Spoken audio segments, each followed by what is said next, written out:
कभी सोचा है एक ऐसी जगह के बारे में जहां दीवारें खून नहीं पीती बल्कि आपका आने वाला कल पी जाती हैं?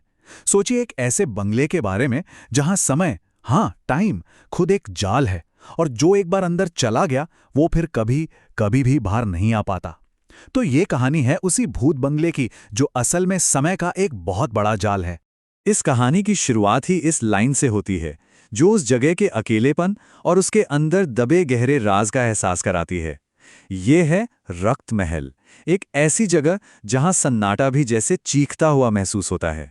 तो इस कहानी में आते हैं 3 फिल्म मेकर्स की एक टीम जो इस बदनाम रक्त महल की कहानियों को झूठा साबित करने के इरादे से यहां पहुंचे हैं।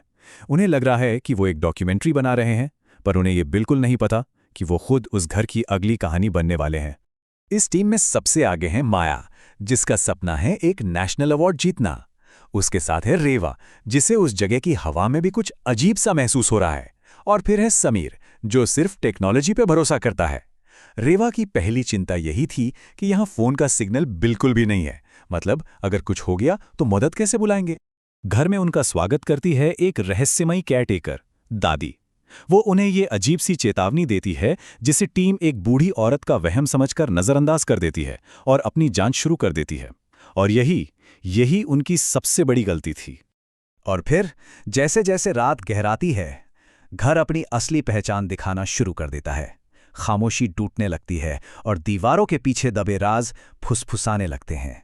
उनका ध्यान सबसे पहले फायरप्लेस के ऊपर लगी एक पुरानी पेंटिंग पर जाता है। एक परिवार की तस्वीर थी, लेकिन उसमें बच्चों के चेहरे किसी नुकीली चीज से बुरी तरह मिटा दिए गए थे। और उस माँ की आंखें, ऐसा लग रहा था जैसे वो उनके हर कदम पर नजर रख रही हैं। रेवा की कांपती हुई आवाज इस डर को और भी ज्यादा बढ़ा देती है। ये सिर्फ एक पुरानी पेंटिंग नहीं थी, नहीं, ये उस घर का पहला इशारा था कि यहाँ कुछ भी नॉर्मल नहीं है। जब समीर अपनी रिकॉर्ड की हुई फुटेज चेक करता है तो उसके होश उड़ जाते हैं। फुटेज में साफ साफ दिखता है कि जब वो गलियारे में चल रहे थे तो उनके ठीक पीछे एक लंबा बिगड़ा हुआ साया चल रहा था, रेवा की गर्दन के बेहद करीब। तब उन्हें एहसास होता है कि घर उन्हें वो नहीं दिखा रहा जो असल में हो रहा था। दादी की चेतावनी को भूलकर टीम उस एक कमरे की जांच करने का फैसला करती है जिसके लिए उन्हें साफ साफ मना किया गया था। और ये वो पल था जहां से उनका डर एक बुरे सपने में बदलने वाला था।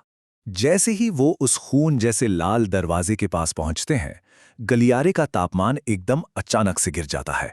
इतनी ठंड कि उनकी सांसें हवा में धुएं की तरह दिखने लगती हैं। दरवाजे के नीचे से एक काला, चिपचिपा सा पदार्थ बाहर निकलने लगता है और अंदर से किसी के नाखून रगड़ने की भयानक आवाज आती है। वो दहशत में वहां से भाग खड़े होते हैं। और अब उन्हें वो भयानक एहसास होता है कि वो फंस चुके हैं। घर के हर दरवाजे और खिड़की को किसी अनदेखी ताकत ने जैसे सील कर दिया है। मेन दरवाजा टस से मस नहीं होता और खिड़की का कांच वो तो जैसे पत्थर जैसा मजबूत हो गया है। जब वो मदद के लिए दादी को पुकारते हैं तो पेंट्री के अंधेरे से एक बच्चे के हंसने की आवाज आती है। ये हंसी खेल की नहीं थी, ये शिकार की थी। अब ये घर सिर्फ एक भुताहा जगह नहीं था, ये एक शिकारी बन चुका था जो उनके साथ एक बहुत भयानक खेल खेलना चाहता था। बाहर निकलने का कोई रास्ता न पाकर वो घर के अंदर ही कोई और सुराख ढूंढने लगते हैं और उनकी ये तलाश उन्हें एक छिपे हुए दरवाजे तक ले जाती है। और उस दरवाजे के पीछे घर का सबसे भयानक सच छिपा था।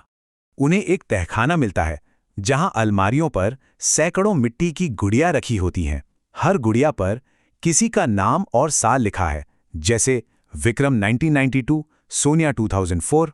और फिर उनकी नजर बीच में रखी 3 नई अधूरी गुड़ियों पर पड़ती है।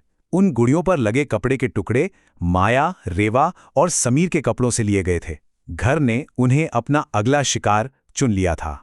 अचानक तहखाने का दरवाजा जोर से बंद हो जाता है और दादी की आवाज दीवारों से गूंजने लगती है। लेकिन ये आवाज किसी एक जगह से नहीं बल्कि हर तरफ से आ रही थी। वो बताती हैं कि ये घर एक जिंदा चीज है जो इंसानी यादों और डर को खाकर जिंदा रहता है।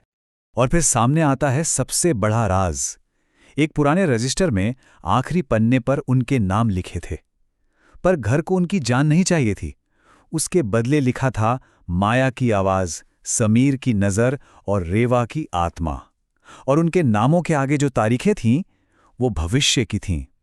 ये घर कोई भूत नहीं, बल्कि एक टाइम लूप है, एक ऐसा जाल जो जिंदगी नहीं, आपका पूरा वजूद ही निगल जाता है। उनकी कहानी का अंत बहुत भयानक था, लेकिन उस घर के लिए ये एक नई शुरुआत थी। हवेली का श्राप खत्म नहीं हुआ था, बस उसने अपना रूप बदल लिया था। जब माया की आंख खुलती है तो वो खुद को उसी लाल दरवाजे वाले कमरे में पाती है। सामने इंसानी हड्डियों से बने फ्रेम वाले आईने में जब वो देखती है तो उसे अपना चेहरा नहीं, बल्कि दादी का चेहरा दिखाई देता है। घर ने उसे खाकर उसे ही अगला रखवाला बना दिया था। ये स्लाइड माया के दुखद बदलाव को दिखाती है। वो जो डॉक्यूमेंट्री बनाने आई थी, वो खुद उस घर की सबसे डरावनी कहानी बन गई, हमेशा हमेशा के लिए। कहानी यहीं खत्म नहीं होती। अगली सुबह एक और कार गेट पर आकर रुकती है। उसमें से कुछ और नौजवान फिल्म मेकर्स उतरते हैं, ठीक वैसे ही जैसे माया और उसकी टीम आई थी। वो उस अनजान भविष्य के लिए उत्साहित हैं जो उनका इंतजार कर रहा है। दरवाजे पर अब बूढ़ी हो चुकी माया खड़ी है और वही शब्द कहती है जो उसने पहली बार सुने थे। चक्र एक बार फिर से शुरू हो चुका है। ये घर भूखा है और उसे अपनी अगली कहानी मिल चुकी है।